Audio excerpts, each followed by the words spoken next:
ఎద్దుకండి ఆ ఎద్దు ఇదిగో నా సింహం ఉంది ఎక్కండి చక్కగా అంటే ఎక్కడో ఎద్దే ఎక్కుతాడు.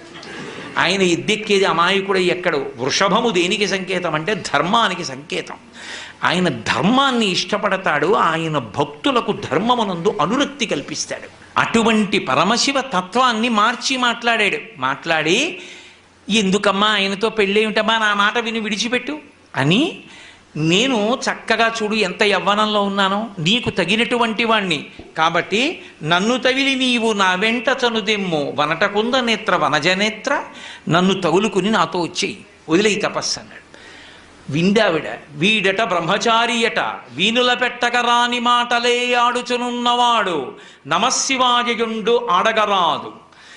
వీని కపటాత్ముని వీపున వేసి ద్రొబ్బుడని ఉగ్రత పల్కిన కాంతలందరున్. వీడు ఇష్టం వచ్చినట్టు మాట్లాడుతున్నాడు, శివనింద చేస్తున్నాడు.